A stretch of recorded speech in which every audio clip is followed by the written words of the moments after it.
Okay, ana gadi wahi ga jokwa. So what I'm see you starting. Gazi dans Rio you just go we no ji on that just go in a star rona ta runi. De tinu wada do. Garunga gari yo gesu. Yeti sota asatanka garako dana yeti instance yo hunzagi dana agwe guskat ne ganungwe. De tinu wada do agwe jini ganyat de gerdo dana agwegu onunka sua. De tinu wada do yeti sota gunhan there on the headstone e gonna go rio de hawakwe. Ayoki at again had dam dawe aron hetsera ne gazat stasera ne ganungwe. Dam dawe aron hetsera ne gazat stasera ne agwegu agwedzini ganyat de gerdo. So what I had said is, as always, we have to introduce ourselves before we begin, and I identify my name is Gadzit Danzario. This is the name that my mother has given me, and when she was alive in this world, she carried the sacred title of Wolf Clan Mother. And that we always begin by giving thanks to our origins. So the very first thing I identify is we give thanks to the great spiral of Sky Woman herself, and we give thanks to her as it is she who has given us spirit. From there, we give our thanks to our grandmother Moon, the beating heart of our mother Earth. As you all know, it is she who regulates the flow of the lifeblood upon all things here on our mother Earth. And so we give thanks to her, as it is she who has given us blood. From there, we give our thanks to our mother Earth, regardless of where we are, what color we are, what language we speak. We are all born of the same mother. So we give thanks to her, as it is she who has given us body. From there, we give thanks to all the women, from the newest born baby girl to the eldest grandmother, as they all carry into this world the sacred title of life giver. And we honor and we respect them for that title. And so we give thanks to them for in this world, they give us direction. From there, we offered our thanks to all the medicines in all the shapes and forms they come in. And today, to give thanks for everybody that is here, because everyone that is here is medicines, not only to each other, but for the good work that everybody is doing, medicine to our Mother Earth. From there, we give thanks to, did I say all the waters? I said all the waters? Okay, from there we give thanks to all our ancestors who carry the good mind, and we ask them to help us, show us how to bring back our mothers back to their natural seat of authority within all our people so they can manage the peoples properly once again.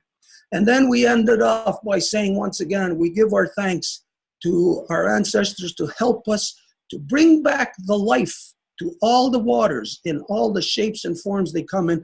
And as we are gathered today, we are gathered for that specific purpose as to what is happening, not only in Hawaii, but worldwide, what is happening to the waters. We as a species, I don't have to tell you this, are destroying the source of our life, which is the waters. So to begin with, I want to have Edith introduce herself.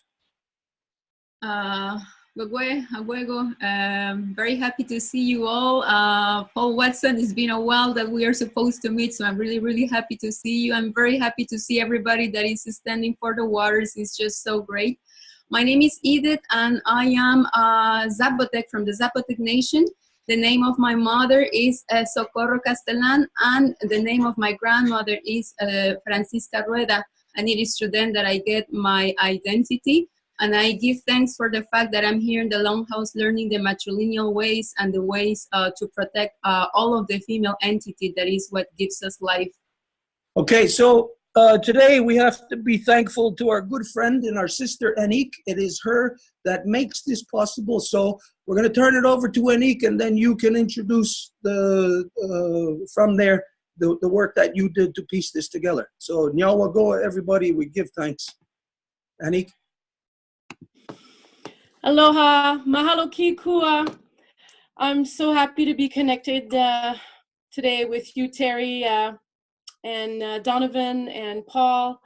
Thank you so much. And Elisa, nice to see you. I'm happy you were capable of joining. Wow, it's like the family is reuniting. It's amazing. I'm very happy to see that you're still kicking, Terry. Thank you so much for being alive still. And Paul, thank you very much for everything that you're doing. I've been following your work for so long. I'm so grateful that you're here with us today. Donovan, you're still kicking it also. The beautiful, hey Shaka dude. I just wanted to mention my name, Annik. My mother is Kiki. My grandmother is Rita, and also Ella. I would like to say thank you for Sky Woman, her who gave me spirit, and also Grandmother Moon, her who gave me water, connecting me to the sea. I would like to say thank you also for Mother Earth, her who gave me body, and my mother. So I would like to also say thank you to everybody for being the life protectors, because I think that's pretty much our mission here today. This is what reunites us. Basically, Terry, I'm just gonna let you speak because you're the one that has all the science and you have all the information for Paul.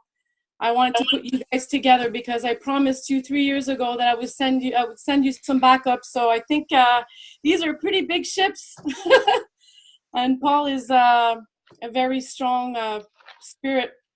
So I'm just gonna let you guys speak.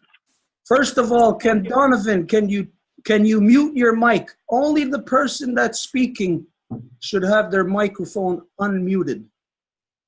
There you go. It's my mic.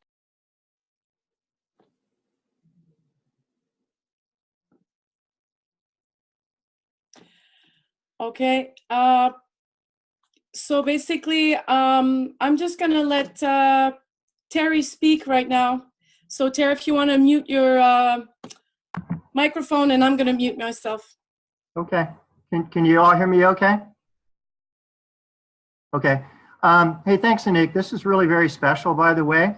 And I'll just give a super brief introduction to my background. I was raised in a Hawaiian culture and an Egyptian culture, both at the same time, and trained in the art of huna. And basically, ever since I've been here on Earth, I've been representing female energy and bringing back the connection with nature, with people. I was gifted by my parents and allowed to do so. I've traveled all around the world and lived with indigenous cultures. And I had a research center for captive breeding indigenous and endangered reptiles for 30 years. Over the past 20 years, I've been on a worldwide campaign as a professional marine biologist. I've been to 25 different countries and doing documentary movies about coral reefs and marine life, mostly for education for school classes.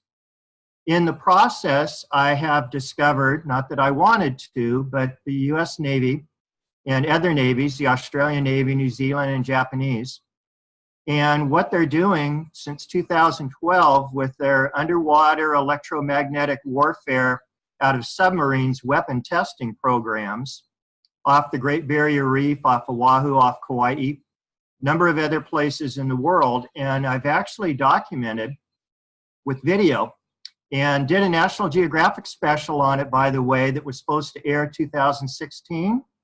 And Rupert Murdoch purchased National Geographic and canceled the show. And so it has never aired, but I've got out to about 20 million people with my underwater movies, showing and documenting the US Navy against the law, against the Marine Mammal Protection Act, against the Endangered Species Act, with only limited permits, of wiping out dolphins, whales, monk seals, sea turtles, and entire areas of coral reef here in Hawaii. And I've got it all on video. We've got the science behind it. The problem is that we were highly blocked by the military, highly blocked by the government here in Hawaii, the governors, and a lot of the politicians for getting this information out there. And what was really a breaking point for me is 3 years ago, I was diving next to a military ship about a half mile away, and I got electrocuted by a microwave blast and had a heart seizure. I was medevac to Lahui Hospital where they pronounced me dead. My heart was completely turned backwards. All my arteries were clogged off. There's no legitimate reason as to why I should be alive and speaking to all of you today. I lived, obviously. They medevaced me to Straub Hospital in Honolulu, where they turned my heart backwards to normal and put in heart stents. A month later, I was back out underneath the water documenting the military killing the marine life. What I found out with all of this, and Tulsi Gabbard, our congresswoman, set it up with me. She came to Kauai and dove with me to document it personally. I did a movie with her. I got NOAA, USGS, Scripps Institute, University of Hawaii all here. I did movies with all of them. Then once we got to the point of proving how the military with their submarines was killing the animals in the marine life in the coral reefs through these electromagnetic impulses, all of the people involved in the project either got fired or were classified or moved away from the area. So we hit a hot button on the whole entire issue. The big problem right now that I'm going to throw out there, and Paul, I just would love to keep communication with you on this because I think we have a lot of stuff to share and do together here, is that the military in 2012 has started, again, this underwater electromagnetic warfare program. They're doing it off New Zealand, off the Great Barrier Reef, off the North Shore of Oahu and the North Shore of Kauai. All of those areas have lost their coral reefs, and every time they're out there operating, then we get the whales to beach and the dolphin, and they all end up dead.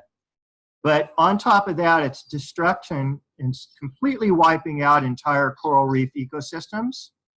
And I'm going to Palau next week, by the way, but I've been to 20 different island locations in the world where there is no submarine activity, and the coral reefs there are all doing wonderful, and they have very little marine life problems. Now, the military does not have permits from NOAA Marine Fisheries to do underwater submarine warfare electromagnetic weapons testing here in Hawaii, nor do they along the Pacific Northwest. So all this stuff's been going on illegally. And Earth Justice and the NRDC, I've complained a lot to them. They won't react to this new program of this weapons testing, and I'm not sure why. And that's what I've shared in depth with Annik about. And so she stepped up to the plate and got us all together to maybe make a game plan on how to go forward on this. So I'm just going to step back, and I'm here for any questions. I've got all this documented on video. I've done 325 movies that have seen by over 20 million people on this. So we've got the support of the people, especially here in Hawaii, and Donovan can talk about that better than anybody. So anyway, mahalo. Thank you for having me on.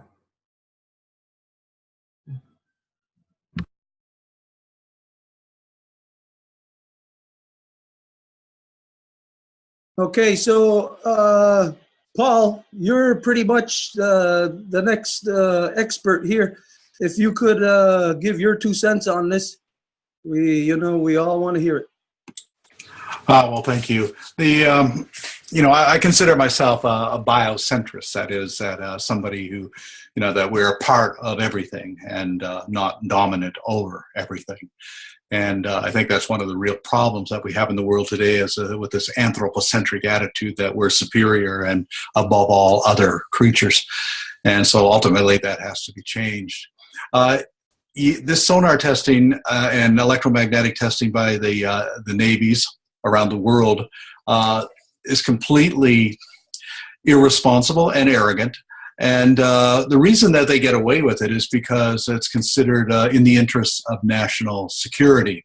The United States Navy has been exempted from many things for decades in the interests of national security. And I know the NRDC and others have taken the Navy to court numerous times. But, that's a real problem that we have. It's this military industrial powers that control the governments. And they do what they want to do, and they get away with it. The only solution to this, the only way to address it, again, is to get that information out, which is what Terry's doing. But we have to get it out to more and more people. And it's good that Tulsi Gabbard is very much involved with that.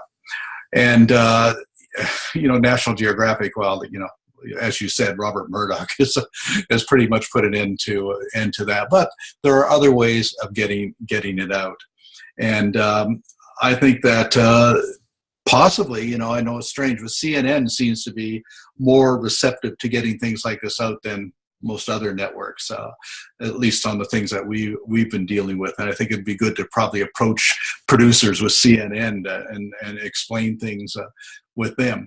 And of course, we will help.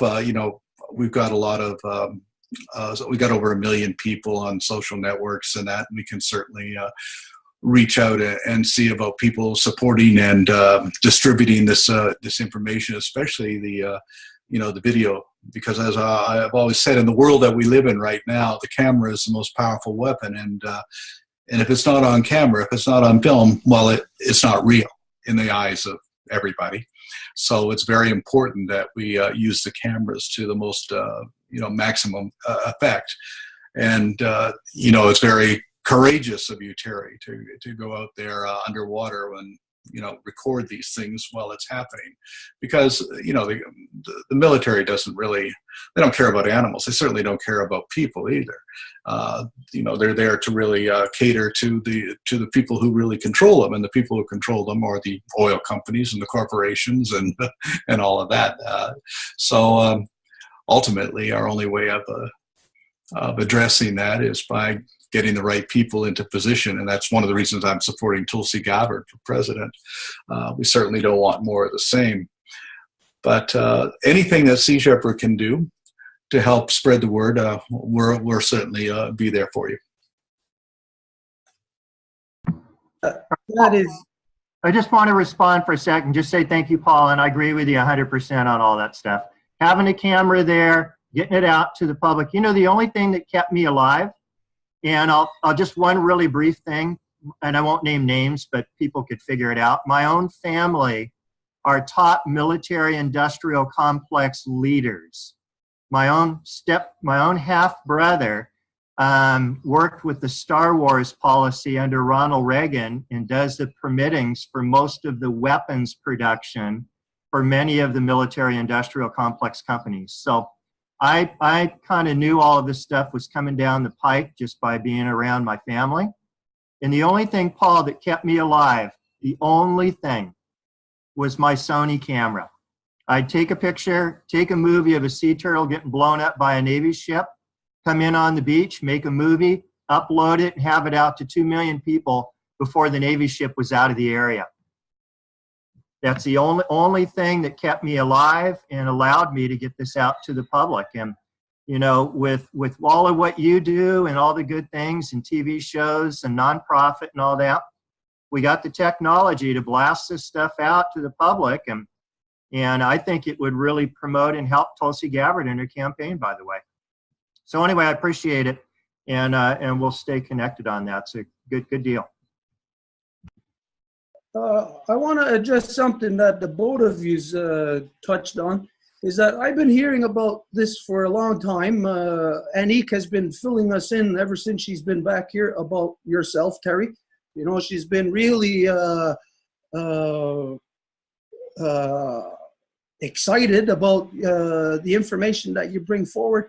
I've been hearing from Paul for, I don't know when's the first time we had contact. That's like maybe 12 years ago or something like that. But I gotta confess that until I am listening to you, until you are actually talking to us on these levels, those things that I've been hearing are, it's almost like it's just a story. Like it's not, almost like it's not real until you are there to put it across to us in a way that that it becomes more human, more understandable to us. So on this level, this is what I am going to do, say that we will do right now. I've been hearing from Paul for, I don't know, why do we have an echo human, more understandable to us. So on this level. We got some kind of echo here. Okay, this is what we're going to do. Once a week, Terry and Paul, once a week, we're going to take your information and we're going to place it onto our page and onto the big page that Mary Claude controls. Those pages alone reach almost 500,000 people. So once a week, we're going to take that. So if you can give us like a synopsis once a week. Today we are Friday. I will say that we'll go from here. That if you can have a synopsis of stuff ready to be released, sort of like you do a news broadcast once a week, then we will put that on our page and put that out. Not only from you, Terry, but also from you, if you can do that, Paul, if that's a possibility from the Sea Shepherd levels. So Myiow, that's what I want to say on this. Annik, you are the one that arranged all of this. So if you take the helm from here and present who you want to talk or who's going to speak. Those pages alone read.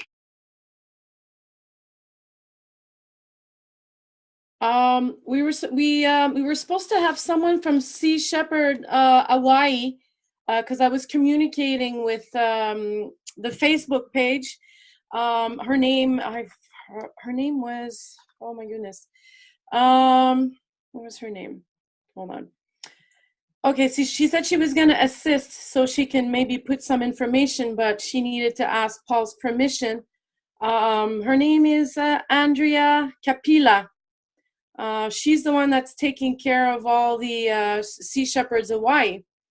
And she said she didn't know any information about what was really happening with the military and all that.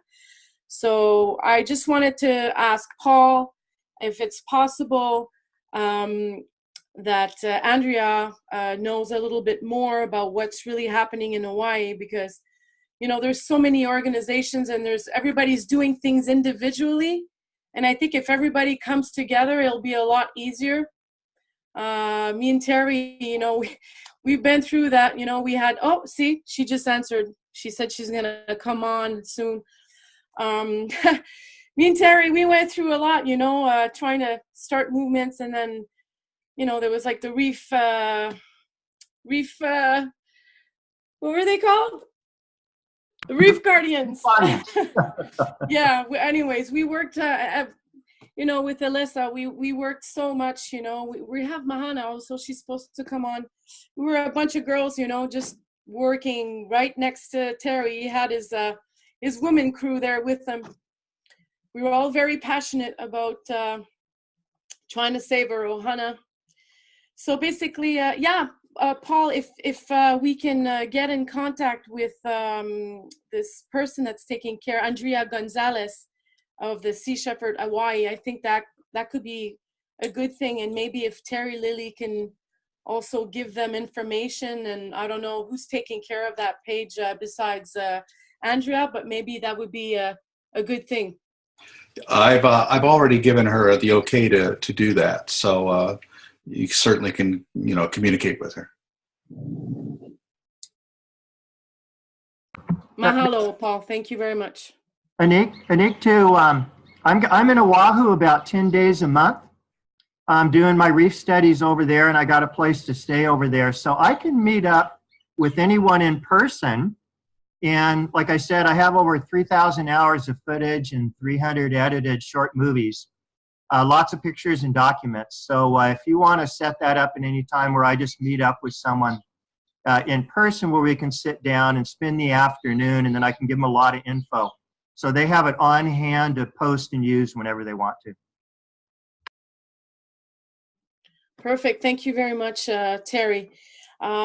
So yeah, I think it's really important that we just come together, because there's so many like different organizations and people doing their own thing, and everybody has their own, you know, opinion, and nobody's really coming together. And I mean, this is serious.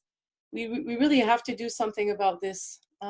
So by having Paul and Terry together, I think that's a good thing. Thank you very much. Elisa wanted to address something. So something I just thought of, I would love to see 60 Minutes get a hold of this story. That would be incredible. I don't know what avenues we could go to potentially make that happen, but that would be a big way. And the other question I have is, I know that it's important to get the message out so people know, but then what? Do we need money like we would work together 3 years ago to try to be able to hire Earth Justice on this? Or what would be, besides getting the word out, what is the funnel that we need so that things can get propelled forward? Let me address that really quick, Elisa. Thank you.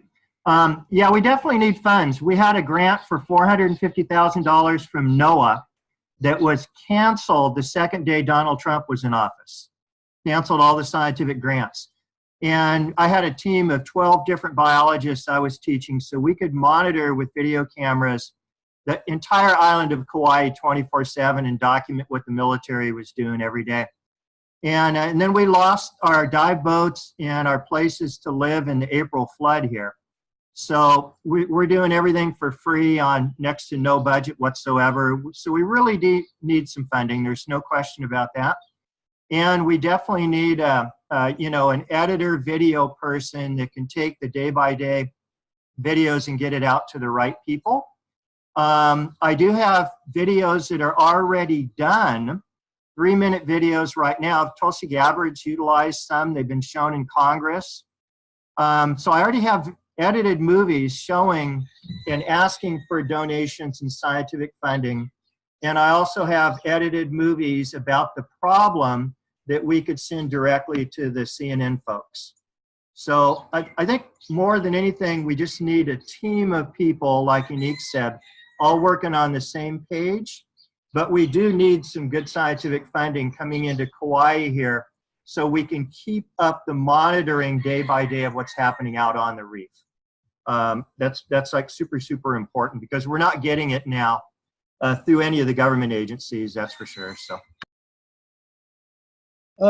I think what we're learning overall since the time that we stepped out of our longhouse, up until that time, we were in our longhouse here doing our ceremonies, and we were like everybody else on the planet, pretty much isolated to ourselves. But the moment we stepped out of our longhouse to take responsibility for what's going on in the world, the first contact we made was with Paul Watson and the Sea Shepherd Nation. Now, I call them the Sea Shepherd Nation. No, I don't look at them as an organization. I look at them as a nation because they are actually functioning outside of any national laws and actually enforcing international laws. I look at them as an organization. Again, I look at them as a nation because they are actually functioning outside any national. For some reason, I don't know, we keep having this echo. I don't know if you hear it, but anyways, what we learned is that, of course, everybody needs funding. Everybody needs resource people. But what we've learned is that we have to realize that humanity is being left out in the cold. Science and government, industry, whatever we want to label it, is leaving humanity behind. It's not taking into consideration life on Earth, which is our responsibility to take care of. So I think what we are coming to an understanding of here is, again, more echo. For some reason, I don't know, on Earth, which is our responsibility to take care of. What we are coming to an understanding of here is that we are finding that we are, again, left out in the cold.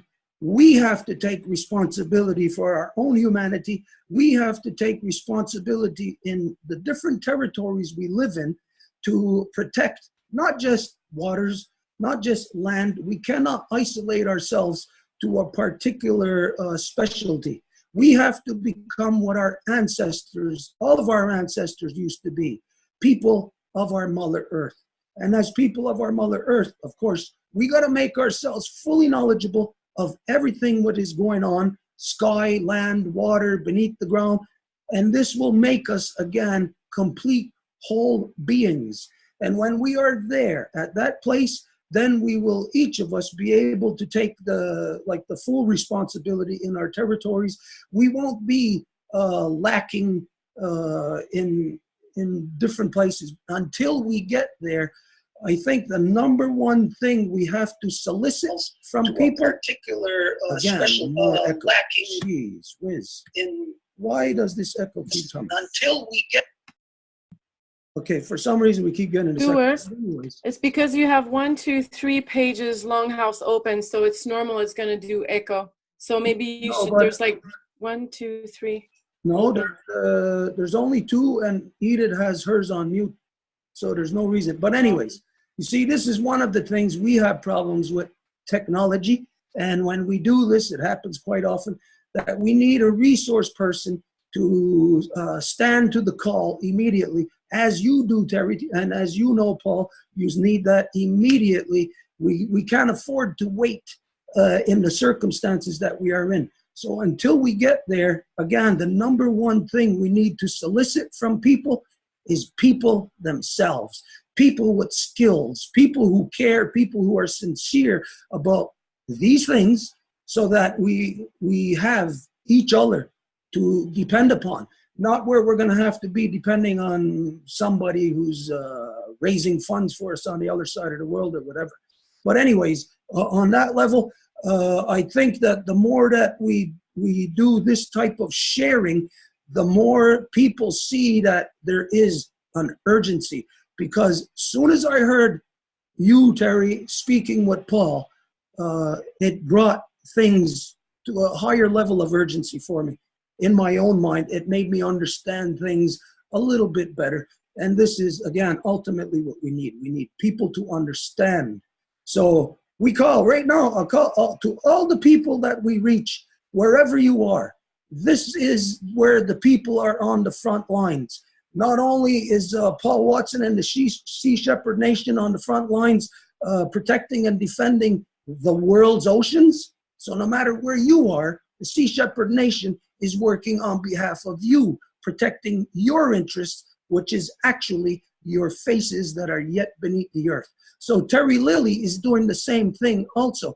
The rest of us, we're trying to get up to that pace, to that place where we can do and be as much as a human being as we possibly can for our Mother Earth.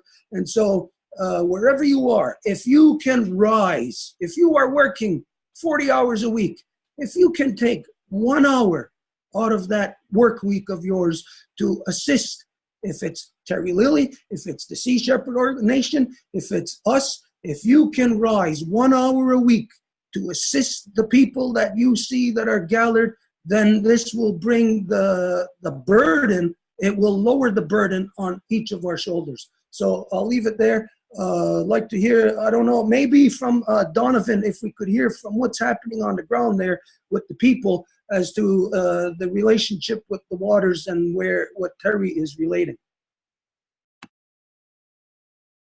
Thank you, Josh. Aloha.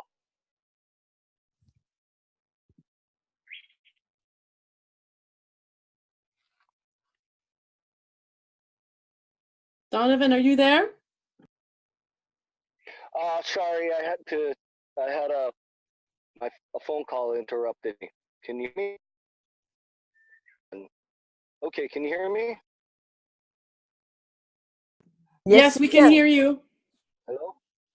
All right, there we go. Sorry, I had a phone call interrupted. You know, business and life doesn't stop when we get on the Zoom sometimes. What did I miss? I heard that, well, let me just explain a little bit about myself and my role on the planet at the moment. My specialty, what I'm most active in, is community organizing.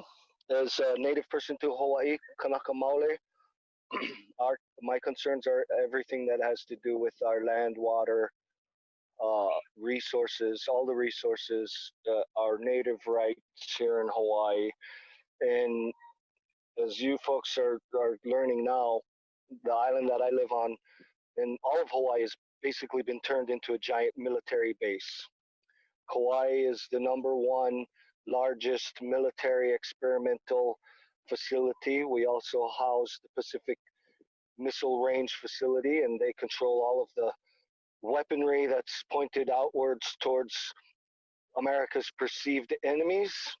And unfortunately, they are so covert, you probably were on a military base. And so I have access to upwards of 14,000 people on my mailing list who I communicate with and can greatly contribute to disseminating information. My main focus, the four corner posts of the causes that I champion, are water issues, land issues, pesticide use issues, and our native rights issues. So this cause that Terry and Annika's brought to everyone's attention is very much so in line with what I champion for, and I feel that I could probably contribute greatly towards community building.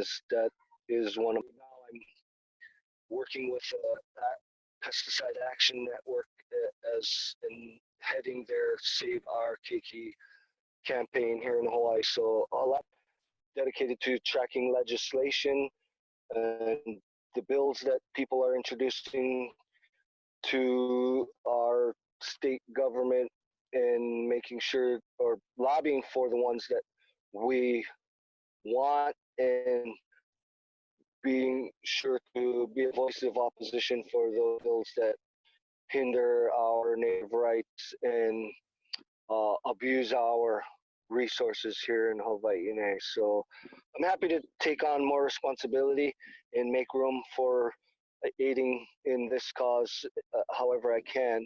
And if anybody has any questions, I'm happy to answer those as well. And it's a pleasure to be here on this Zoom conversation in the presence of so many Aina warriors. I have a question for you right now, for something that you can do. What I want to know is, do you have access, or can you contact one of the traditional leaders representing the original peoples there, so that we can network together from the voice of the original peoples, combined with what Terry's doing, with what Paul Watson is doing within the Sea Shepherd Nation? This will make us a more solid joint voice together. I could definitely reach out to some of our elders here in Hawaii. I am recognized as a cultural practitioner, and I'm recognized as one of the people who pretty much an advisor to our people here in Hawaii. So I do function in a representatory role quite often. I've traveled to universities to speak on behalf of our people, and attended conferences around the country and the world, representing Hawaiian issues and causes. And so I feel pretty confident that I'm able to speak on behalf of our people, but I would most certainly will be reaching out to some of our elders or kupuna and see if any of them would like to participate in this action building that's going on right here. Okay, then this is what I suggest also right here from this point, from the original peoples in Hawaii and the original peoples here within the Ganyangahaga Nation, that together we will jointly put out a statement or an endorsement of not only the Sea Shepherd Nation, but what Terry Lilley is doing also, and from here could possibly branch into greater levels, you know, to bring more of the original peoples from everywhere to work with the non-native people who are putting their lives on the line. I know, Terry, like what you said, that you were basically killed. I know that Paul, I know that he put his life on the line many times. And this is not recognized enough by the original people. When the original peoples are standing for our territories, there is still a separation between us and the non-native people who are actually on the same levels. And in a lot of cases, the non-native people are more advanced in those areas than the original peoples are. So if we can, from here together, make this network begin from within the original native people who are putting their lives on the line. If we can, and we are together again getting an echo. Make this network begin. I don't know why that's happening. Okay, anyways, I guess you all get the idea of what I'm saying here. That Donovan, if you can work on that on your end, I will say to you that by next Friday, when, Terry, you should have a weekly synopsis, Paul, if you can, by that time. By next Friday, we will have a statement prepared and ready to identify that we are engaging. This is something that everybody on the planet needs to hear, especially the people in Europe and Asia and that side of the world. They need to hear that the non-native people and the native people here are engaging together in something that is solid, and that we are not just sitting on our asses looking out for our own interests, but that we are looking out for the interests of not only our own peoples, but all the peoples and all life of our Mother Earth. So by next Friday, we will have this statement ready. Donovan, if you can have the same thing from your end, I know that this will be a boost to everybody. Compose a press release statement that can be added to the group statement. And I will work on that over the weekend and email that over to whomever will be handling that. I'm sure Annik can get me that information later. Yeah, Annik will be our contact person here. This is her lead. I mean, if it wasn't for Annik, we wouldn't be sitting here talking with each other right now and everybody here on this level. So, Annik, good work. This is going to be your arm now for you to handle these things. Well, I'm very honored. I have only people that I admire and love and been close to. Donovan, thank you so much for everything that you do on the island. Terry, there's no words to describe how much admiration. You know, you were my family for 2 years and we worked together very closely, and I had to leave very, very fast. I don't want to get into that, but now that I had to leave the island because I was a non-immigrant alien, and I had to leave because there's not bridges being built, it's walls. I'm even stronger on this side because now, as you can see, I'm with my family, and I could still speak to my family over there. So this is marvelous. So, okay, I'm gonna, just keep on doing the emails so we can continue being gathered together. So like Stuart says, by next Friday, if everybody wants to just put a little statement of their, not their intention, but like the actions and everything that needs to be put in order. And if we need to do another Zoom also, Donovan, I think it would be important to just do some KKCR, just radio. I also contacted some journalists also. What is her name? I'm so horrible. I never forget a face. I never forget anybody, but I'm not always super good with the names. What is the journalist that I told you before, Terry, from the garden? From the Garden Island? Yes. Well, I know all the editor of the Garden Island and Jessica and all the people there really well. Jessica, well, she was one of my roommates when I was living in Hawaii, so I have some super contacts also with them. So I sent it her way.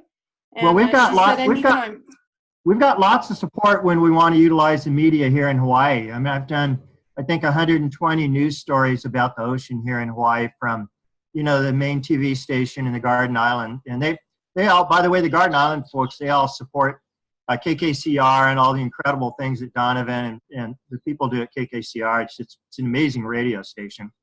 And so I think we could get a lot of support from all those folks. Super. Terry, and yeah, go ahead. Terry, I want to ask you a question, if you could give this information. I know you said there's different animal life that is being affected by these things. When I heard the different military testings that you said was happening, I was like, wow, couldn't believe that stuff, like the different weaponry that they're testing. Can you identify the sea life or whatever other life is being directly affected and killed off by these testings? Yeah, absolutely. And My expertise, by the way, is kind of electromagnetic frequency communication in between living creatures.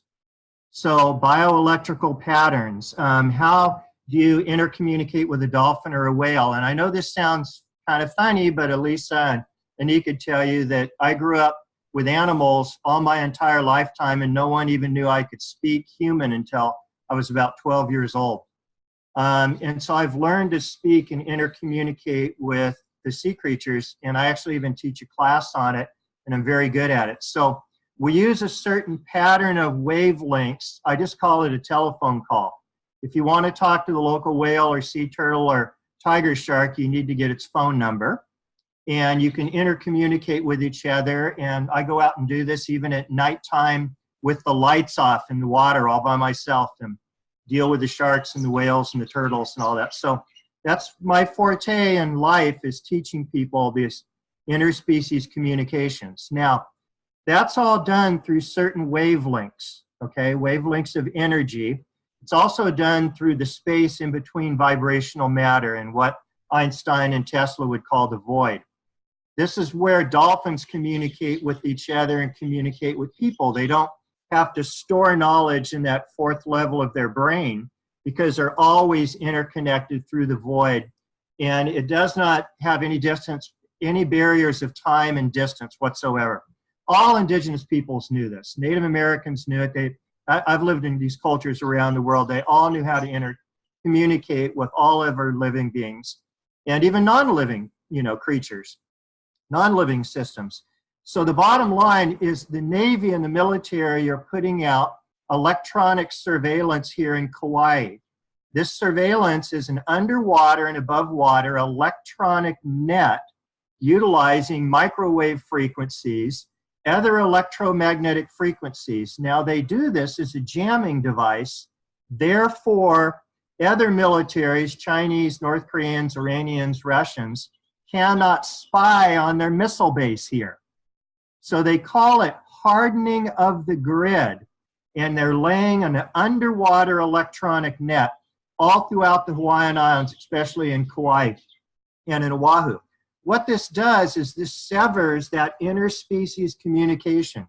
The whales can't talk with the dolphins can't talk with the sharks can't talk with the sea turtles. So they're all going friggin' crazy because of this constant electromagnetic frequency that's being discharged in the water. Now, at the same time, the coral reefs were all dying, and so I brought in a bunch of really high-tech chemists and physicists. These are top people, 2 Nobel Prize winners. And what they found out, we went out on the coral reef on the North Shore of Kauai. We put electronic detection equipment on the reef. Now, there should be no electrical discharge onto a coral reef. That shouldn't exist. That's not harmonious with the way a coral reef system works. Okay, they intercommute with sound and they intercommute with bioelectricity. Now, what happened? Those electronic devices within 2 weeks dissolved, completely dissolved. So what we did is we took coral samples legally with the USGS. We found out that the structure, the calcium carbonate structure of the coral was dissolving.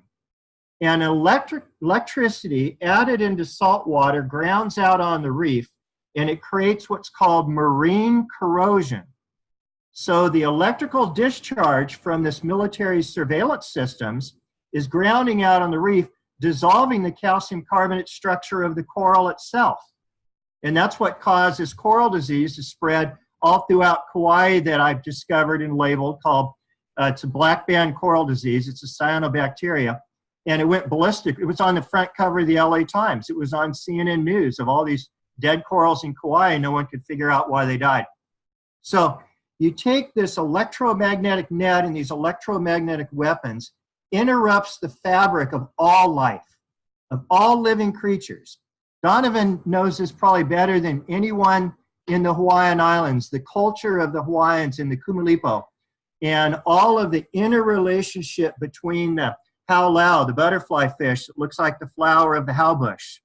You know, all of the creatures here are interconnected, and these microwaves, electromagnetic energy, breaks that interconnection then the whole entire ecosystem falls apart. And that's what we're seeing here in Kauai. The military just wants to say, oh, we're just talking about sonar, which is sound vibration, and we have a permit to use sonar. Well, the bottom line, they don't have a permit to use sonar and kill sea turtles, of which I just videoed the other day. They don't have a permit to use that high frequency sonar in 10 feet of water and blow my ears out like they did the other day and almost kill me while I'm diving. So they're lying about the use of their own permit. But the military has no environmental impact statement, no habitat conservation plan under the Endangered Species Act to use electromagnetic weapons and surveillance underwater. Zero. And it's going to destroy the entire fabric of life here if we don't get this out to the right people to get it stopped. And it can be stopped legally, by the way. I have two questions for you based on what you just said. In order for me to understand, for anybody, I think you're speaking kind of scientifically, so it might be hard for people to understand, but this is the way that I am understanding. So you tell me if I'm wrong. When you're speaking of this electromagnetic net that they're putting there now in the waters, to me, what I am seeing, it's basically like the equivalent of cementing the waters, where the life forms cannot communicate, and if they cannot communicate, especially knowing that they only have light maybe a few hours out of the day, actually.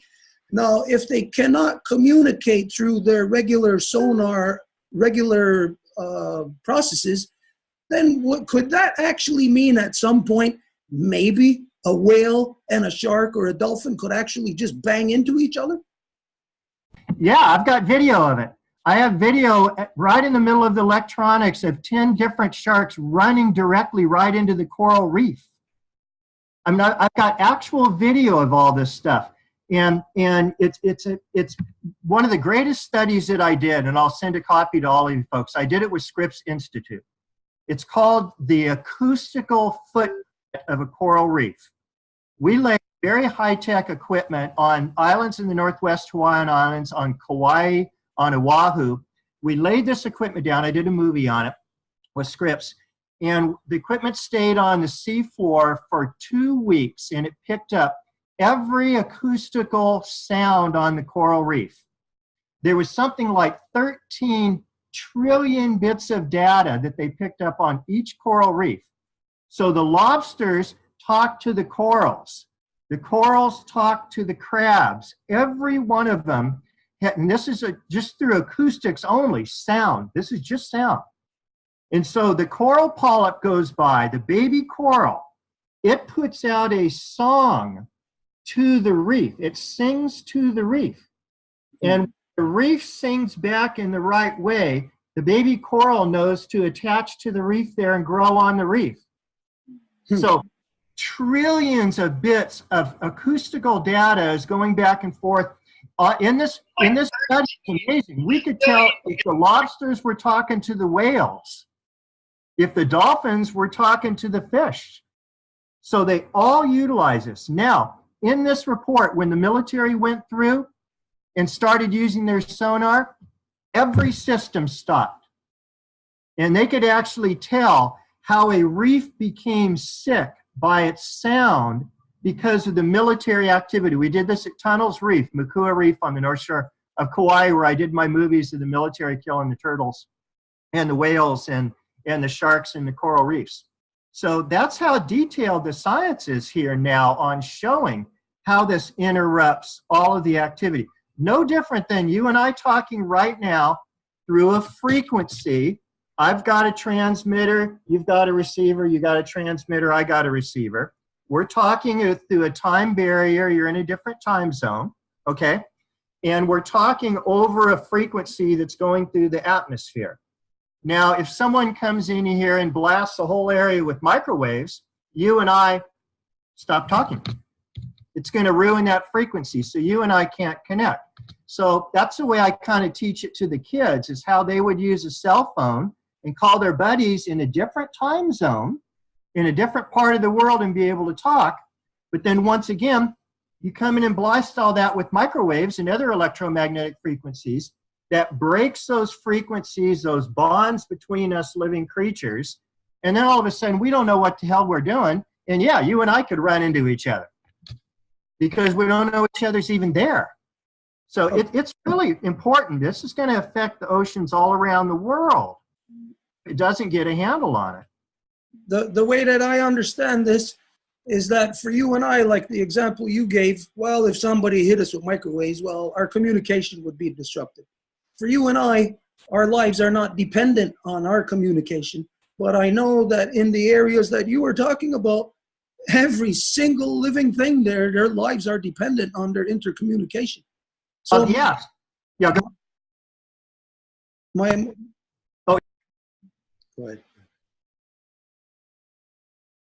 Oh, you're out. Can't hear you. Get this one. We did a test at one point in time in Los Angeles with the Huna group, very ancient Egyptian. That's kind of the precursors of the kahunas here in Hawaii. And we did studies of frequencies in the air. In Los Angeles, there was about 50,000 impulses bombarding our body every second. Microwaves, radio waves, television waves, God knows what, all kinds of crazy stuff. It's no small wonder in Los Angeles, in a big city, why you have a hard time meditating and communicating with each other through meditation. Why you have a hard time of communicating with the bear or the hummingbird or the mountain lion. Why people don't know that they're there in their own backyards, because they're bombarded with all these electromagnetic frequencies. I moved to Hawaii to get away from that. When I first came to Hawaii, the military wasn't doing this. Why do the Hawaiians, all these years, 3,000 miles in the middle of the ocean, know how to intercommunicate with all living creatures here? They all lived as one system, one body. They were just cells of an individual whole body here. They could do that because of the isolation of the Hawaiian Islands. And that's why people came to Hawaii all these years to heal. Because when you get back in the frequencies of nature, your body starts vibrating with healthy frequencies, not the unhealthy frequencies of a city full of electromagnetics. Now people come to Hawaii here and they get sick, they don't heal. Because the military is bombarding that interconnection. The Hawaiians, I've been all around the world studying undersea animals. And I mean, I've done mountain lion studies in Idaho. You know, I've climbed Mount Kilimanjaro in Africa. I've done shark studies off Australia. I mean, all around the world, animals and interspecies communication. And the Hawaiians had that interspecies communication better than any culture I've ever known.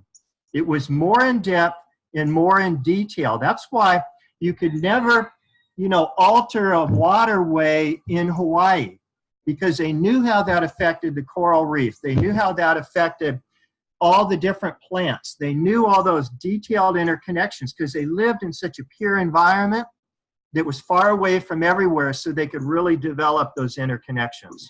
It's really a travesty that this stuff's happening here in used to be one of the purest places in the world. And at the same time, I also look at it as a little bit of a positive and opportunity, because we're kind of a sealed ecosystem here. And so we can figure out how to deal with this stuff, and we can make a change. It's a little harder to do when you're living in the mainland, where there's Detroit on one side and Chicago on the other side. See what I mean? You're in the middle of a constant war zone. Whatever happens here in Hawaii stays in Hawaii. And so it is kind of I mean, if you're going to look at the blessing and the beautiful side of all of this, it's happening in a place that can be kind of controlled, where we can study it, deal with it, get it stopped, and maybe teach the rest of the world what the heck's going on and set an example for everyone. So that's why I just so honor you and Annik and Paul and all of these people and Donovan, because I believe that Kauai is the center of this rebirth of the universe and reconnection, interconnection with species on this planet. And I really think we can make it work here with all of your help. Okay, Yeah. My second question to you, based on what you had said prior about the electromagnetic field, I think you said whatever it was that was being done on the coral reefs, when it started to deteriorate. For me, like for a lay person to understand that, is that the equivalent of like the coral reefs, like just rusting away, like the way we would imagine like an electrical, maybe our computer just rusting away? You know, that's a great analogy, and it actually does look like rust. When calcium's metal, by the way, calcium carbonate, when it breaks down with electronics in marine corrosion, the whole reef out here turned red. I mean, it rusted. It was, you ought to see, I'll send my videos over to you. I have before and after videos. It's unreal what it looks like. But the bottom line is that the way that the electromagnetic radiation harmed the coral reef, and I'll send you a study on that, we called it the AIDS, AIDS, the AIDS of the coral. So when coral started to get infected with this black band coral disease, we did 500 coral samples with the USGS, and head of infectious disease department. I got some unbelievably talented people that I've been working with on this. And we found out that all the corals had a compromised immune system because this coral disease, this cyanobacterial disease, in 2 years ate up and killed over 80% of the corals. And so when we found out what the disease was, it wasn't the disease that was killing the corals. Remember when AIDS first came into being? People were dying of tuberculosis. They were dying of pneumonia. Okay, well, what they were really dying of is they had a compromised immune system. So we found out the electronics bombarding the reef constantly breaks down the calcium carbonate structure. It compromises the immune system of the coral, and then the native bacteria just come in and gobble it all up. Okay, Paul, I'd like to ask you a question on this, on what he said.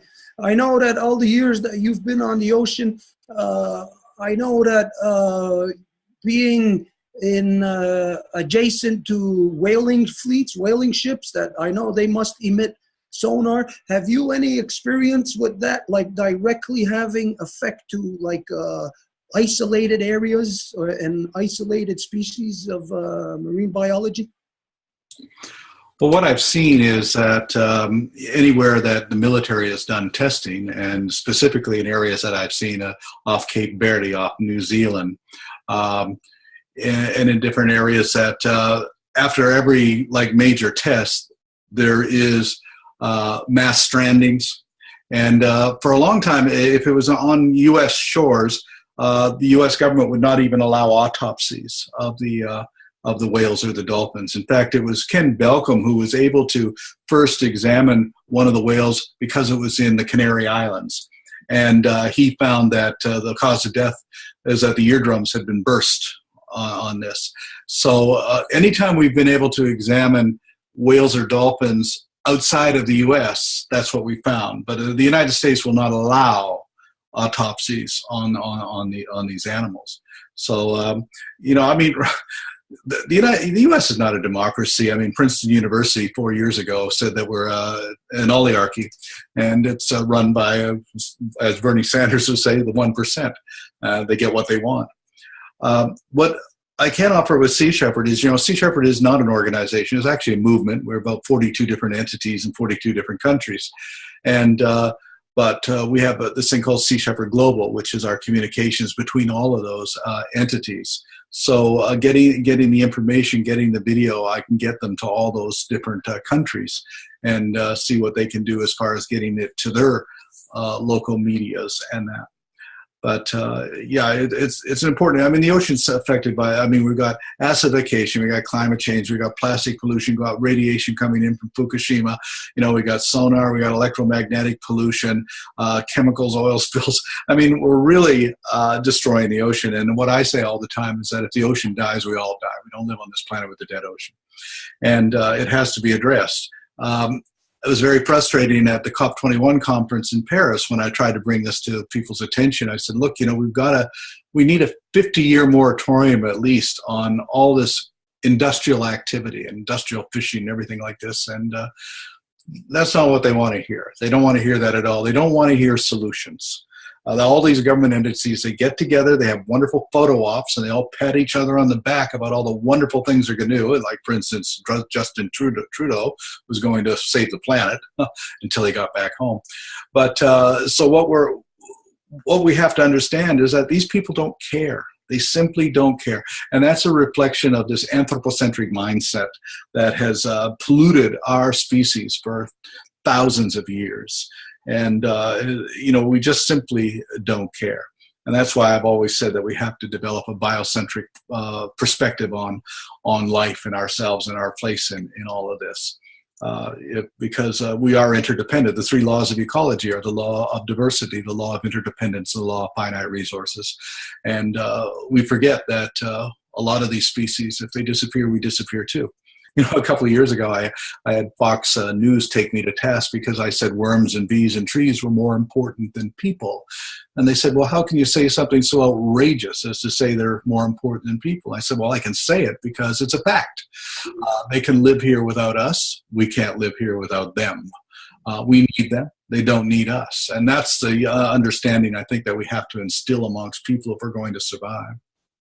I'm going to share something with you right now. I'm sure you've seen it or you've heard about it already.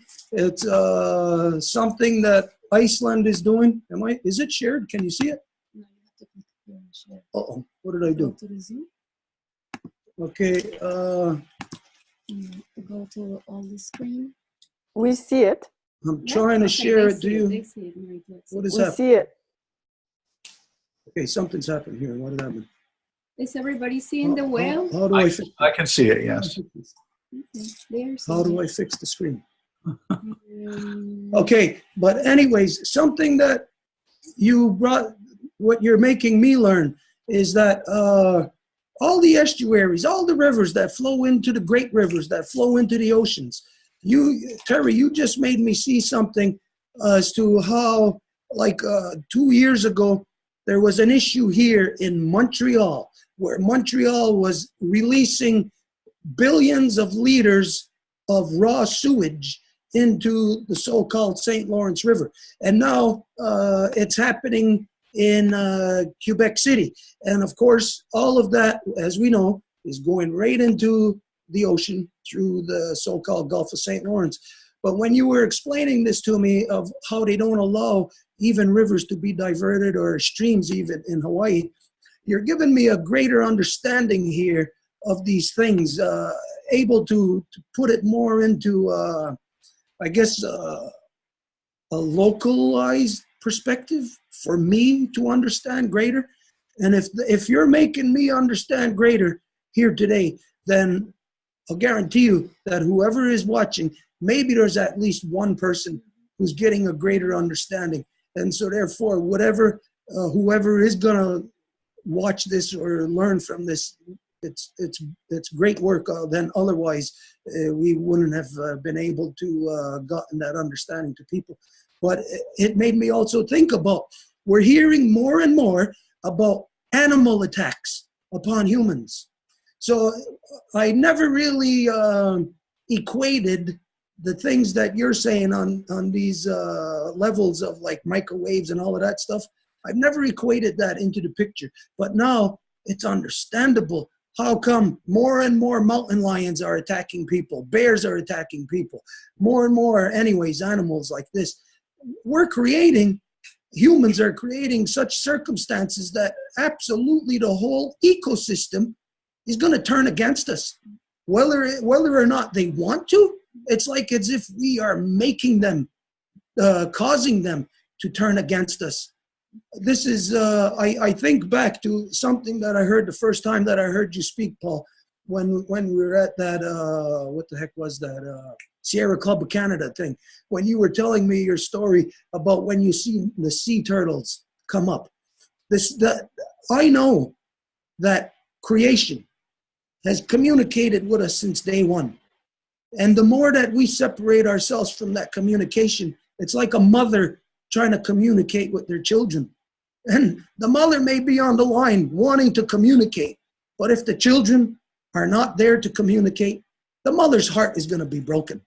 And if that communication isn't there, it's like the children are no longer going to be a part of that that ecosystem, that we are creating a circumstance and conditions that is getting to I'd say getting to a precipice. We are at a breaking point. And I would say that maybe the fact that we are here talking today about this, that like what you said, Terry, that you've seen Hawaii as being the center point of where maybe it'll all return. It seems like, well, we're all together here because of what's happening there today, what you've been bringing to the attention of the people. And this may be returning this communication back with our mother. I gotta thank you very much for this work.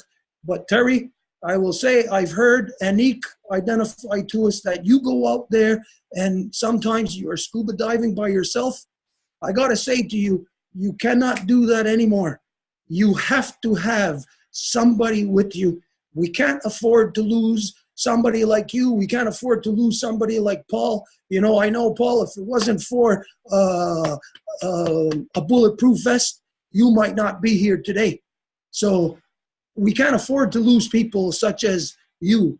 We can't afford to lose the people who are fighting for everybody on our Mother Earth. So again, I'll just revert to like what we said earlier. We need people to come forward, to rise and to assist. So if there's somebody out there in your territory that can assist Terry, that if it's you can go along with him. Cannot do that anymore. Scuba dive with him. Again, I'm getting record. To be there with him when he's scuba diving. Out there if in your territory, even if not to scuba dive with him, at least maybe I'm sure you got a boat there while you're scuba diving. If somebody else, you know, could be there, somebody other than the people that you are normally with, because we need to have people who can share this on levels of that it's not being shared yet. You know, so let's say maybe, like we said, 40 hours a week, somebody's working 40 hours a week. Maybe it's a banker. Maybe that banker can take an hour off and go and assist Terry and maybe scuba dive with him, and or just to be there, so that if and when something happens to Terry, that maybe that banker can carry some kind of credibility in sharing that information with other people. Anyways, I'll leave it there. I wanted to ask, I didn't hear much from Elisa. I wanted to ask you, are you a scuba diver? No, I'm not. What is your what is your role? What do you bring to the table? Well, Terry and I and Annik 3 years ago were working together very hard in Reef Guardians, the organization that Terry had put together, and we the main function that we did was fundraising. I think our intention was to be able to hire Earth Justice in order to expose and make some headway that way. So and I went with Terry on different talks that he gave and was able to, pass out his literature and sell his products as photographs. And so just making people aware and fundraising was the function that I feel like I was called into. Mm-hmm. Okay, so is it something that you've already done, or is this something new that we're talking about, like to solicit people to come and help? Do I solicit people to come and help? Yeah, is it something new? Have you done it before, or is it something new that we're talking about just now? I think that might be something new. And Nick, feel free to chime in. I know that we were working, as a cohesive group, mostly, like I said, just for the role of fundraising. But absolutely, I'm willing to work in any role that serves this purpose. And if it's gathering people, whatever it is, I'm willing to do it. Okay, well, I'll suggest that to you also. You heard what I said also already, but I would suggest that you start to look in that area of raising, also while you're raising funds, try to raise that physical people to identify that people can come, because like Paul, when he was here, he identified to us that if we ever had anybody who was capable-bodied to go on a Sea Shepherd, he identified that. People, we need people all the time. So I know that if that was applicable to the Sea Shepherd Nation, I know you say it's an organization. I'll keep saying you're a nation. I know that that would be also something that you could do for use there. Yeah, actually, I said it wasn't an organization. We're actually a movement. Okay, a movement. Yeah. The other thing I think we should keep in mind is the fact that this illegal activity by the United States Navy shouldn't be surprising. The very occupation of Hawaii is illegal. Even the United States Congress has recognized that, although they didn't do anything about it. So, you know, they just walk all over the law. I mean, we're seeing this right now in Canada with the pipelines just walking over the Wet'suwet'en Nation people's territory, just digging up wherever they want and keeping people off of their own land. And yet the government of Canada backs that 100%, although at the same time they're talking about reconciliation and everything else. But just it's a history really of just of bullshit, really, you know, by governments. That's all. That's what they're famous for doing. We can't expect them to. We shouldn't be surprised, I say, at what they do. And the other thing I'd like to stress is the fact that our species, we have this incredible ability to adapt to diminishment.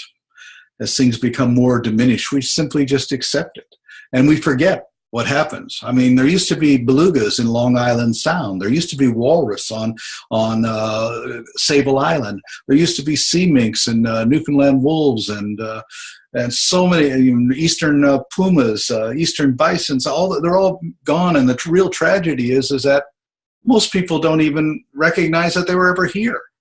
We're lost touch with that reality. We don't care. I mean, and this adaptation to diminishment, for instance, you know, in the 1960s, if I were to tell you, if you're buying water in plastic bottles and paying more for that than the equivalent amount of gasoline, you would have looked at me like I was crazy. Who is going to do that? But now everybody just does it. It's this adaptation to diminishment. So as things are diminished, we just seem to accept it, and that includes the destruction of ecosystems. And we think we're immortal, that we're going to survive outside of the context of the biosphere, but that's where we're going to be very, very rudely awakened with an ecological collapse, and it will happen, and it will happen within 100 years. So I think it's very clear here. I mean, for me, it's been very clear, but I think we're getting I'll say key minds are getting a larger understanding of what is really happening to us. And when I say us, I don't mean humans. I mean us in our Mother Earth. Is that we are being assaulted by a mentality. The mentality flows through us. And what that mentality is war. And everywhere that are, in every area that our so-called technology, science is developing, it is developing through our war aggression upon everything else. So whether it is the coral reef in Hawaii, the coral reef in off the coast of Australia, whether it's the whales, no matter what it is on this planet, it is being assaulted, attacked by war. And this is the thing that we got to understand. Even the smallest environmentalist trying to protect the creek in their backyard, they are up against war.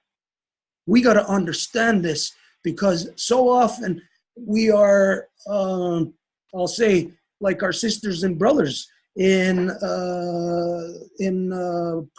so-called Peru, that when our sisters and brothers stand up to protect the environment, they think that they can stand there with a protest sign and say, hey, like they got the right to protest. Hey, protect this river or protect this forest. When actually they're up against war. Those people are getting killed. And so, again, I'll say, I know, Paul, you came close many times to losing your life because you were up against war. Terry, when you were dead on the gurney, you were there because you were up against war. So if we understand all together that that's what we are up against, then we will fortify ourselves. We won't allow ourselves to walk into a trap or scuba dive into a trap. We will then be fortified with other people who can assist us, other people that even if one of us gets killed, that we will be so fortified that the next one will be able to carry the torch, not halfway, but all the way just as much. We need to train people. We need to train more and more people for what is really happening to us on our Mother Earth. There is something that is attacking us. And I don't think as a species we have yet put our finger on it to completely understand what it is. But I'll say today that by speaking everybody together here, you have given at least me a better understanding. So again, Myiow will go. I would say, unless there's something else that anybody has to offer here, then I would say that for this week, we bring it to an end. Maybe we look at, maybe, I don't know if this is possible for you, but I would say that if maybe through this network that we were talking about, if we can speak at least once a moon, this is what all the people on our Mother Earth need. They need to see the lead taken. And they need to see the lead taken by people who are serious, not by people who are dependent on how much dollars they're getting out of this organization or that organization to keep going. Because I know, Paul, you didn't need that. I know, Terry, you didn't need that. I know it would assist us, but we need to train people to stand just as strong as you did for the same exact reasons that you did. If I could add one thing here is that what I say to every crew member, and we've had over 5,000 that have participated on the ships, and the one thing I ask them before they can join is this: are you willing to risk your life for a whale? And if they say no, then I said, well, then you shouldn't participate with us. And when people say, well, that's asking an awful lot from people, I said, no. We ask young people to not only risk their life, but to kill people for oil wells and for real estate and for religion. I think it's a far more noble cause to risk your life to defend a whale. And what you call war, I've always referred to as the insanity of humanity. And the cure to that is a biocentric point of view, that we have to understand where we really belong, and that is in interdependence with all other creatures.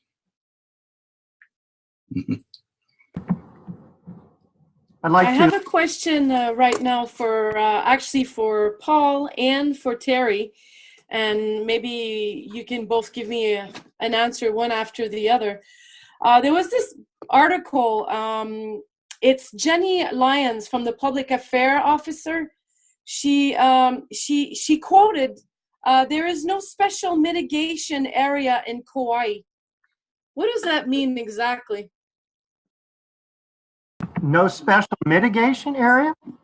There is no special mitigation area in Kauai.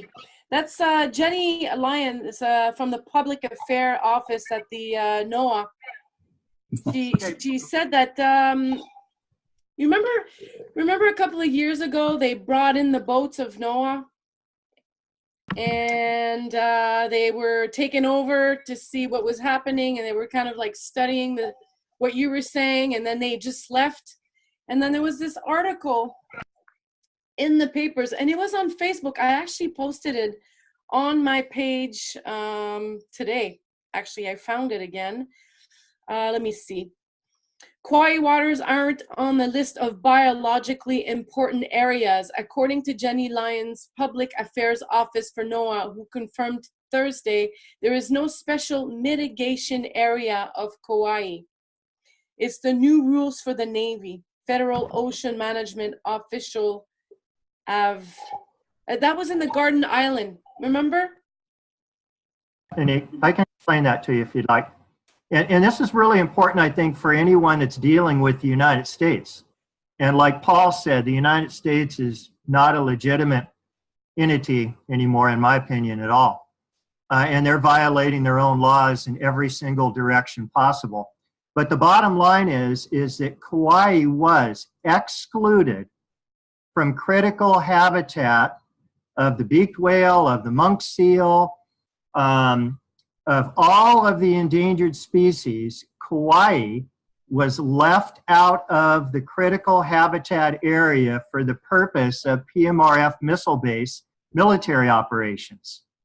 Now, that decision that was done by NOAA Marine Fisheries is a violation of the Endangered Species Act and the Marine Mammal Protection Act. I mean, I used to teach environmental law. I mean, I had an environmental law school. I was taught by Craig Potter, who wrote the Endangered Species Act. And I've worked with Earth Justice on this. It's just we don't really know what to do about it. The bottom line is that nobody in the United States law has the right to void out the Endangered Species Act or the Marine Mammal Protection Act or the Clean Water Act except by the President of the United States of America, and that person has to declare martial law.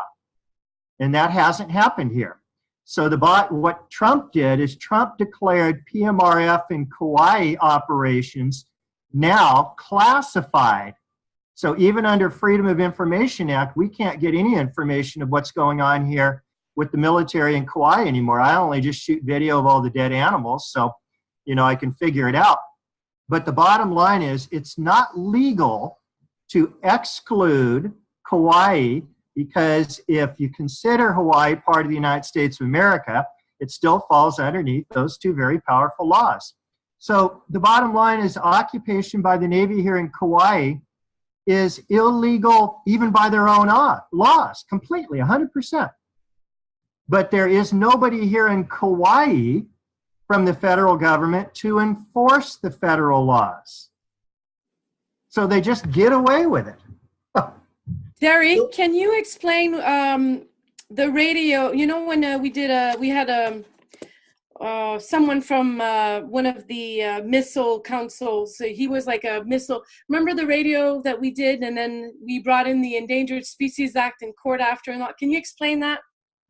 Yeah, I showed up. Tulsi Gabbard helped me set up a meeting with commander of the military base here, Bruce Hay. Brian Hay, forgot his name. Yeah. And so anyway, I went out to the PMRF military base and gave a lecture to all the top brass. It was set up by Admiral Harris, head of the Pacific Fleet. And I showed all my underwater movies how in Kauai here they were killing the coral reefs with their electronics and their Navy and weapons operations. So Commander Hay on the radio station flat out said, "We agree with Mr. Lilley. We don't even have anybody underwater here studying the effects of our electronic war testing." He said it right on live radio. And I sit there and I said, okay, it's against the law to kill an entire coral reef system. And I had video of them killing the turtles and the pilot whales. And right on the airway, I said, this is all a violation of your own laws here on Kauai, and you're just admitting it. And you know what Commander Hayes said? Terry, you have to realize we pay the bills for the government here. Now get this. So the guy, I called Earth Justice. This has all been recorded.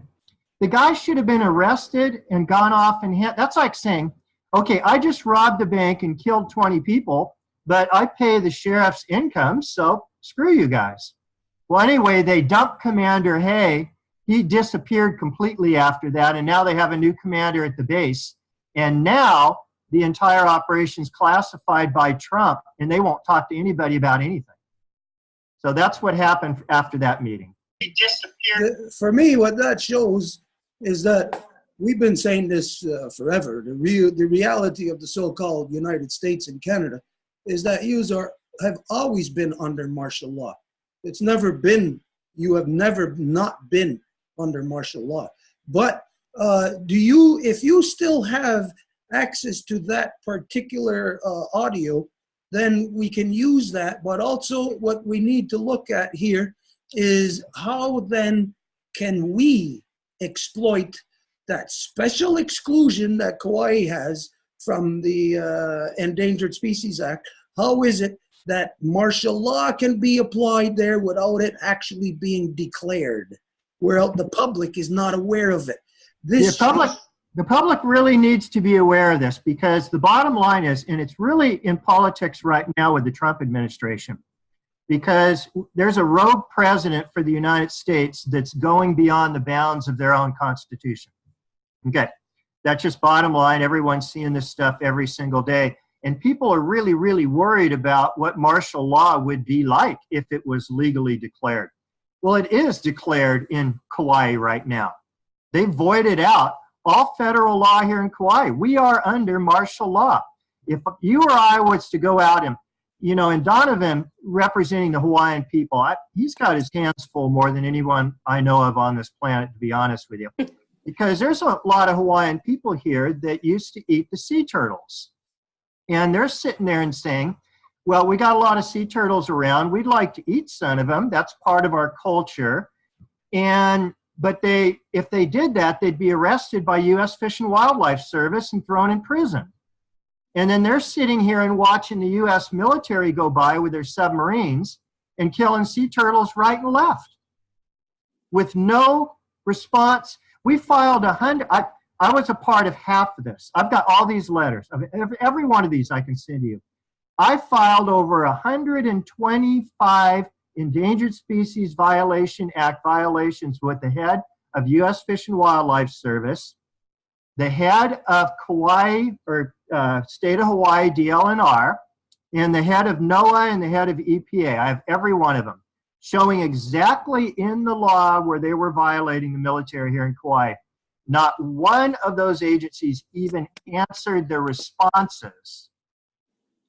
Well, Terry, I didn't have any response from John Ewald, Jenny Lyons, Catherine Brogan, and also Keith Swindle, James Ashburner, Eric Marek, and Sheila O'Connor.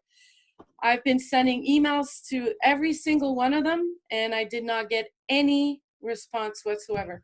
Well, I talked to a lot of those people, and Keith Swindle, head of Fish and Wildlife Pacific for the Pacific region, including the head of NOAA here for Pacific region. I used to talk to all these folks every month to get an update, all the way back since about 2012 of what the military was doing.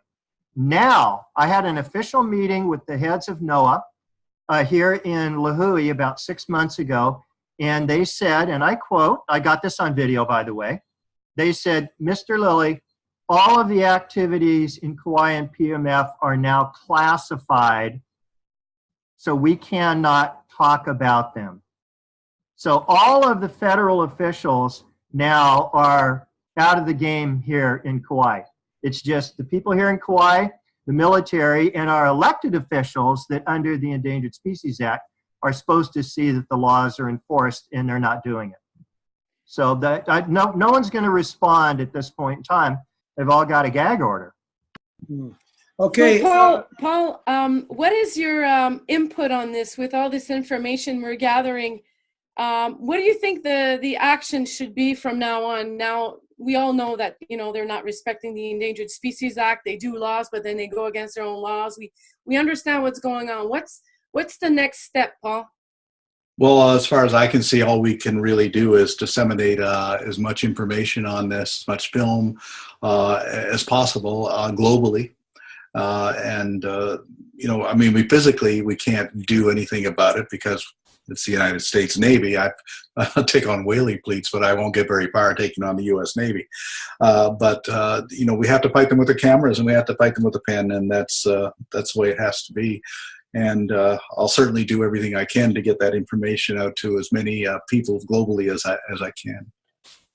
There is, I'd like to answer that. There is something that we can do, but it is on a higher level than which we are speaking of. The military in every country is pushing the limits of everything, everywhere.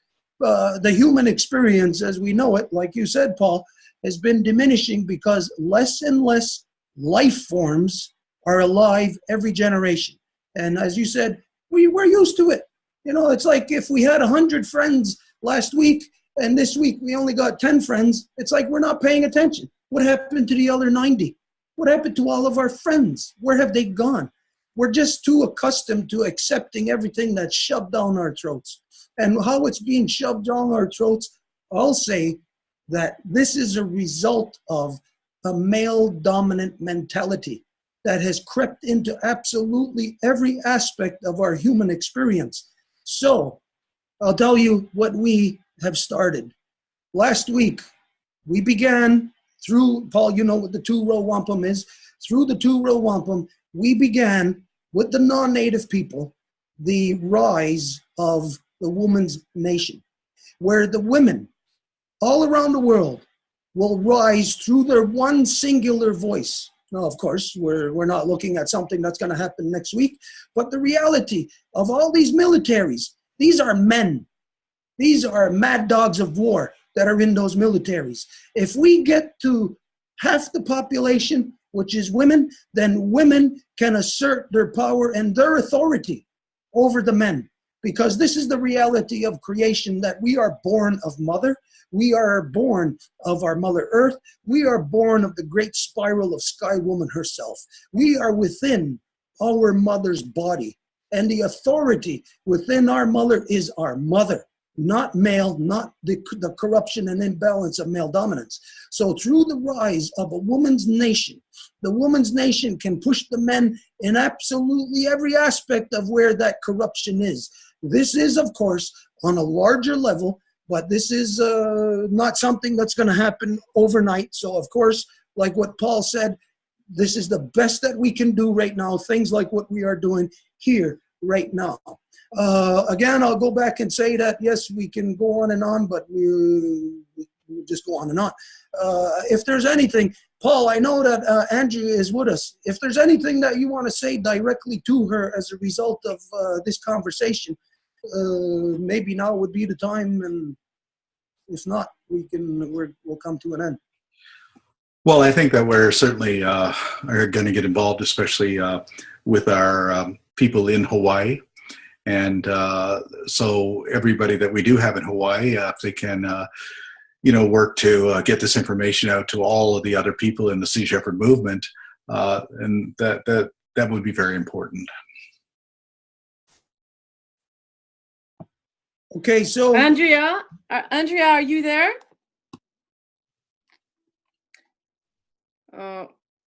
Yes, I am. I'm sorry. Okay, Andrea, would you like to speak with us? Yes, I think I'm sorry if I leave my video off. I think where I am, the signal is better if I don't have my video on. Okay. Hi. Would you like to just present yourself? Yes, my name is Andrea Gonzalez, and I live on the Big Island of Hawaii. Been living here for the last 3.5 years, and we volunteer with Sea Shepherd. We started 1.5 years ago, I believe. So there's 3 of us here, and we try to basically go everywhere, every event that we can to get as much information about ocean conservancy as possible. I work a lot with children and talking about marine debris, and get children and the youth a little bit more in action about being aware about marine debris and what can be done about it, how to stop it, how we can do things about it. So that's kind of where I stand here. So thank you very much for contacting me through the Facebook page. And we did go last year to the sonar.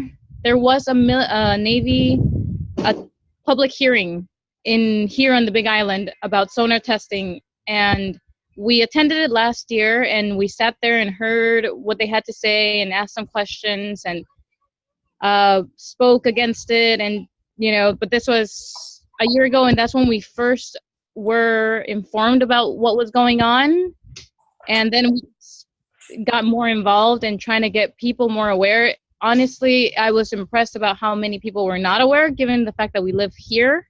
So right there in the ocean, so many people are not aware of a lot of things that can be done. Easy steps. They don't have to become, full-on activists, but small steps that they can do in the daily life. So that's where I jump in. I'm here to support as much as we can with the communities. We are very involved with the youth because we have young children ourselves. So we try to think that if we get the message across to the youth, maybe it could start changing faster for this coming generations. I have something to to ask or to say to you, Andrea, sorry. Yes. As you speak with the youth a lot, and as you say, telling stories, I don't know if you know the story that I referred to earlier, the first time that I heard Paul speaking at the Sierra Club of Canada, when he related his story. I think you were going after the Russian whaling fleet, if I'm correct, when all the sea turtles came up in front of you. Do you remember that, Paul? Oh, I was actually chasing down a pirate whaling ship called the Sierra, and that incident happened the day before I intercepted the Sierra. Mm-hmm. Andrea, are you aware of that story? I am not aware of the story, no, and I think I joined in a bit later in the phone call, so I don't think I heard it. Okay, I would say, Paul, when you told that story, for me, as one of the original peoples, that story resonated right to my core, because as you were speaking of the turtle, as you know, for us, our Mother Earth has grown upon the turtle's back. And so that, friend, when you were telling that story, I heard the turtle herself speaking to you, crying to you for help to assist. And knowing that what modern science identifies, that we have come out of the waters, I say this is the core of the turtle herself speaking to you. I would say, Andrea, that is the story that you need to share with people. So, Paul, you got to get her that story. Well, I can just briefly say that. I mean, we left Boston to go hunt for this pirate whaler. We had no idea where it would be. It could be from the north coast of Portugal down to Angola. But we just left, and just one day out of the Azores, after I had stopped in the Azores, I had to stop for a number of hours because of there was all these loggerhead turtles that were in front of us, and I didn't want to run them down. And so we stopped and we swam with them, and then carried on. And the next day, exactly, almost 24 hours later, we intercepted the Sierra. And the chances of finding the vessel were really remote. And if those turtles hadn't have stopped me for those hours, then we would have missed the boat entirely. I remember when I tried to explain that to the port captain in Portugal, he was very mystified, and I just said, the Virgin Mary directed us, so he could understand it. But it's the same thing, really. But it was the turtles that allowed us to intercept the Sierra. So, Andrea, if you combine Paul's story along with what Terry can relate to you about what he's finding happening to the sea turtles, I would say that you got one hell of a story to capture the minds of the children, capture the minds of all the people. So for me, I'd leave it there. From here, there's two other people that haven't, that are just joining us to watch along and listen. I would say if you have anything to add, to say, and then we'll bring this to an end, if that's okay with everybody. I had something I wanted to ask Terry, how the IG connecting consciousness of the marine life and the original people and everything, every single living thing, that we're all connected together. The original people, what we do is we're constantly trying to bring back what's essential. We're connected to nature. So the IG connecting consciousness of the marine and the individual, do you think that has something to do with, how can I say that? It's like I'm trying to be scientific and it's not working at all, because that's not what I am. But the reason why people don't care as much, like Paul was saying, like the army and like the government, like they just don't care. Do you think it has something to do with them disconnecting the IG connection, and that's what takes away the consciousness of the humanity? Do you think that's why they're doing like all these military testing in the water? Why are they doing it? That's what I'm trying to figure out in my head. Well, they've lost their connection with nature. They've lost that interconnection. I've been working with the resonance group in Nassim Harriman, for quite a long time, and he's been studying the interconnected. I did interspecies communication for the group, and he has a movie out, The Connected Universe. And so if you look at a school of fish, a school of manini that are swimming offshore out here, and there's 1,000 fish and they all turn at the same time. We started studying that and found out that they were all turning at exactly the same time. They weren't watching each other turn. They were turning faster than the speed of light. They were all operating as one individual unit. Okay. So if you look at all the humans and all the animals and all the creatures, if you look at that as we're individual cells in one beautiful female body. So we're not separate. We are all together. And we all interconnect and we all can operate and move at the very same time. Now when you start similar to a tumor in the human body, when part of the body starts vibrating at a frequency that's different than the body itself, then it starts disconnecting that intercommunication between all of the parts of the body. And then that tumor can spread and spread and spread. And so what I teach the kids in my class, I do a lot of classroom studies on this. I say, every time you're with nature, every time you're intermix and out with nature, we have a chant that we do. And it goes, Abtek Basan. It's a very ancient Egyptian chant. And it means basically, in between the beats of my heart is the place where love, the still place where love lives. And I give it away to you freely on my breath.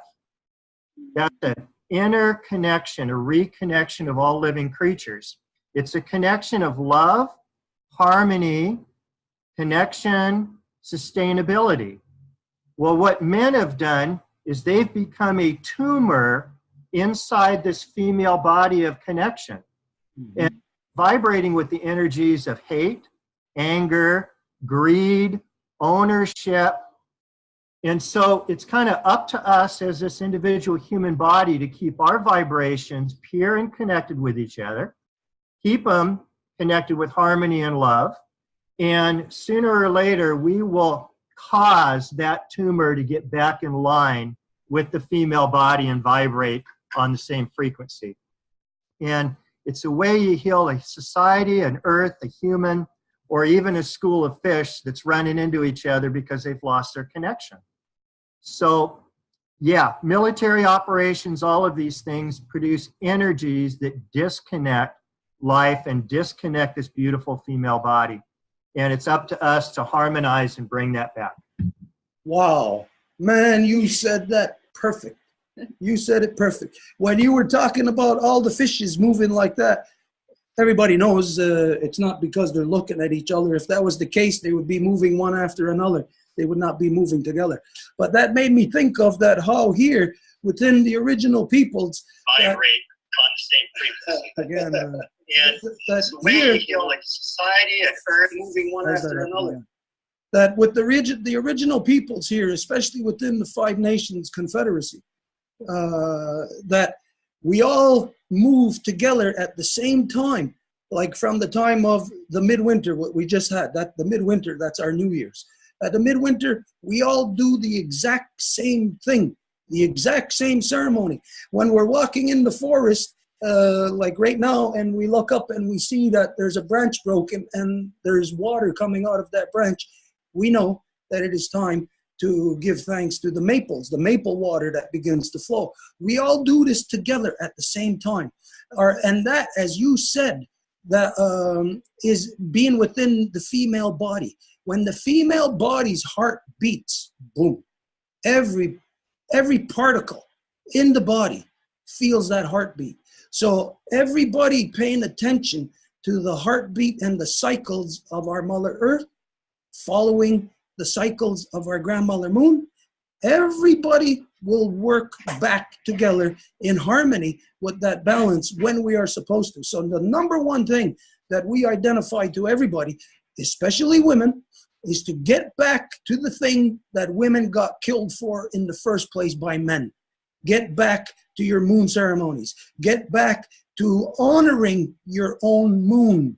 your moons. The women, when they no longer welcome their young daughters, the young girls, into womanhood, when that young girl experiences her first moon. Nowadays, because of the imbalanced mind of male dominance, it's a thing that's looked down upon. A young girl's moon, when she comes into her womanhood, where her life, harmony with that balance, where we are supposed to. Again, the number one thing, where the life force, it's a thing that's looked down upon. Why is this happening? Where the life force, the life-giving force of all creation, which is exemplified through the women here in our world, in our understanding as humans, it's exemplified into the world through the women's life-giving force. And imagine, we look down upon that.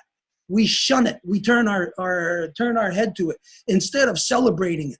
So the women need to get back to their moon ceremonies. They need to get back to honoring, to teaching their own daughters about their own moons. So anyways, again, I'll say we need to move on. There's only two people that didn't say anything. Angel, Mary Claude, if there's anything you want to throw in, even just as an observance, now's the time, and then we're going to bring this to an end. I know everybody's got stuff to do. Just very quickly, it's an honor to be here. I'll do everything I can to support this. Of course, I'm part of the Women's Nation. Annik, Edith, Angele are also part of it. And we see great positivity coming from this because it's self-explanatory for the people that are not male dominant.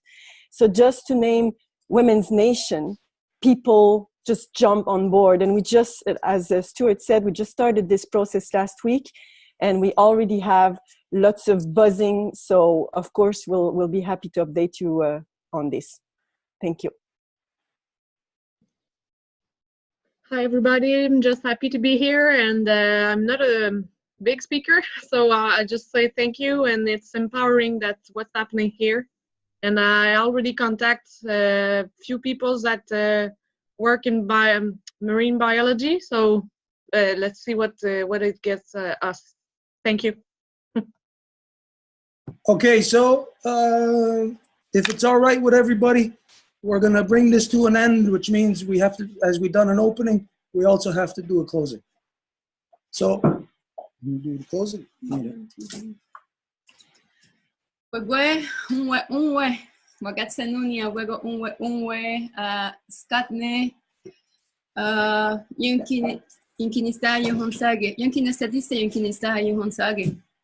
Edith Yujits, Isa Socorro Castelan, Axota Yundajisque, Francisca Rueda, Zapotek New Honsage, Mexican Wanerista, Yonata Huni, Yunkin Statista, Antoharage Ganosesne, at Yangahaga Gohnowage, Nuis New Honsage, Nowarage Gawanoge, the Itinowarato Garon Wakaria Gesu, and the Yankisota, Santaneca Garapa, and the Yankinista, Yuhonsage, and Naguego Scat Negonumwe.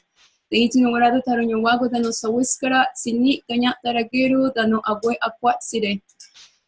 Creating a word Jacun sit down the Ganawida, the Nawego Diane, the Norodiane, the Yohahio, Ganigurio, the Nogayandawana, Gayanara Saragoa, the Notegini, the Yohade, Ayunki at again had Andawa and Hetzer and the Gasatstancer and Negunum with the Nogayandawana, Gasatstancer, Runum with the Noxana, Gasatstancer, the Nogario, Warishunsera, the Nogatanayodoxa. It is out. It is out. It is out. We're getting strong. Everybody stay strong. Myiow will go. Thank you very much to everybody. We'll see each other again. Anna. Very much to everyone. Mahalo kia kua.